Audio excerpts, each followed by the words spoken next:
ജെമിനായി versus chat GPT. ആര് തൂക്കുന്നു നമുക്ക് നോക്കാം. ഒരേ ഫോട്ടോ ഒരേ പ്രോംപ്റ്റ്. നമുക്ക് 3 ഇമേജസ് വെച്ചിട്ട് രണ്ടിലും നമുക്ക് ഇമേജ് ജനറേറ്റ് ചെയ്യാൻ കൊടുത്തു നോക്കാം. നമുക്ക് എന്നിട്ട് നോക്കാം ഏതാണ് ബെറ്റർ ക്വാളിറ്റി ആൻഡ് ഒറിജിനാലിറ്റി ഒക്കെ തരുന്നതെന്നുള്ളത്. അങ്ങനെയാണെങ്കിൽ സ്റ്റാർട്ട് ചെയ്തോ. എൻ്റെ 3 കഴിഞ്ഞു. ഇപ്പൊ തുടങ്ങിയിട്ടല്ലോ, ഞാൻ കൊടുത്തു. 5 minutes later. എന്താ എപ്പോഴും കഴിഞ്ഞില്ലേ? ഇപ്പൊ കഴിയും.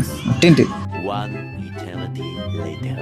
സ്പീഡിൻ്റെ കാര്യത്തിൽ ജെമിനി ഉണ്ടായി. കാരണം നമ്മൾ പ്രോംപ്റ്റ് കൊടുത്തതിന് ശേഷം 10-15 സെക്കൻഡ് ആകുമ്പോഴേക്ക് നമുക്ക് ഇമേജ് ജനറേറ്റ് ചെയ്ത് തരുന്നുണ്ട്. റിൻഷിതേ, അങ്ങനെ 3 ഫോട്ടോ വന്ന് കമ്പയർ ചെയ്ത് നോക്കിയാലോ? Let's compare. എടാ റിൻഷിതേ, ഇത് കണ്ടു ആ ഇമേജിൻ്റെ ക്വാളിറ്റിൻ്റെ വ്യത്യാസം നോക്കാം. ഇതിൽ ഈ ഫേസ് ഞാൻ എങ്ങനെയാണോ കൊടുത്തത് അതുപോലെ കിട്ടിയിട്ടുണ്ട്. ജെമിനിക്ക് കഴിഞ്ഞോ? കഴിയൂല. അക്കാര്യത്തിൽ ജെമിനി കുറച്ച് പിന്നിലാണ്. അതേപോലെ തന്നെ ജെമിനിയിൽ നമ്മൾ ഇമേജ് ക്രിയേറ്റ് ചെയ്യണമെങ്കിൽ അതിൽ വാട്ടർമാർക്ക് ഉണ്ടാവും. ബട്ട് ചാറ്റ് GPTയിൽ അതില്ല. സോ നമുക്ക് ഈസിലി സോഷ്യൽ മീഡിയയിൽ പോസ്റ്റ് ചെയ്യാൻ പറ്റും. അപ്പൊ നിങ്ങൾ തന്നെ പറ, ആരാ നീ ജയിച്ചതെന്ന്? എന്താ വിഷയം ജെമിനി?